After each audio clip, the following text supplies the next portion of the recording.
In today's video, I want to show you how to knit the Andalusian stitch. If you're not new to the channel and this stitch looks familiar to you, it's because it is. I used Andalusian stitch in my Harvey blanket sandwiched in between garter stitch. That's how I discovered it, but as a standalone stitch, it's also really great to incorporate into all sorts of projects. It's a nice and simple 4-row repeat. It consists of nice simple stitches, so for the beginners amongst you, it's really nice to try and tackle this stitch when you're wanting to up your skills. So without further ado, let's grab some yarn, grab some needles and get knitting. You'll often see the pattern multiple of Andalusian stitch described as 2 + 1, but that is just a really fancy way of saying that you need to cast on an odd number of stitches. So no matter how big your project is, as long as you cast on an odd number of stitches, then the pattern repeat will work. You can cast on using your preferred cast on method. I like to use long tail, but it really doesn't matter which one you use. I'm just going to go ahead and cast on a very small sample of 27 stitches today, but you can cast on as many or as little as you need for your project. The first of our 4-row repeat is a right side row, and it is a nice and easy row to work because you're just going to work along and knit every single stitch. So knit all the way along from start to finish. There's no other stitches involved in row 1. Row 2 is a wrong side row, and you are going to purl every single stitch. No other stitches involved in this row. You're just going to work all the way along, purling every single stitch. Row 3 is a right side row, and it's also the row that adds our texture. So you want to start by knitting the first stitch.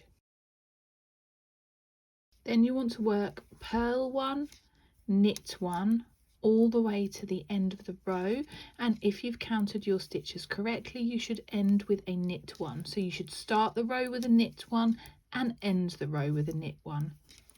The fourth and final row of our repeat is also a wrong side row, and it is the same as our row 2 that we worked. So you want to just work all the way along and you want to purl every single stitch. No other stitches involved on this row, just purl all the way along from start to finish.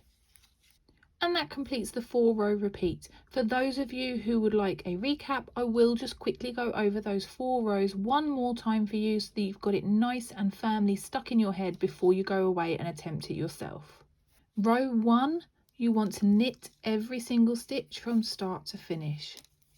Row 2 of our 4-row repeat, you want to purl every single stitch. Just like row 1, there are no other stitches to work. You just want to purl all the way along from start to finish. Row 3 of our 4-row repeat is our texture row, and you are going to knit the first stitch and then work purl 1, knit 1, all the way across to the end of the row, and as long as you've counted your stitches correctly, you should hit your final stitch on a knit 1. So you should start your row on a knit 1 and end your row on a knit 1 because we have that odd number of stitches. Row 4, the final row of our 4-row repeat, you just want to purl all the way across. Nothing else to remember, just purl stitches from start to finish. You can already see that texture appearing after just 2 repeats of those 4 rows. And before I go, I'll leave you with a couple of tips. You would repeat these 4 rows over and over until your project is the size that you want it to be.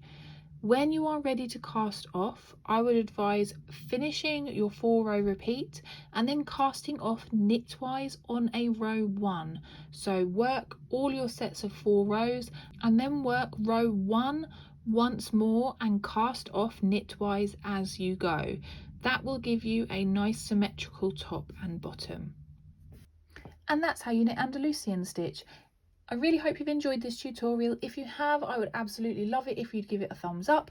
And if you're not quite ready to go away and start knitting this stitch, then I'm going to link another stitch that I think you will enjoy too. That's all from me for today, and I'll see you again soon. Bye!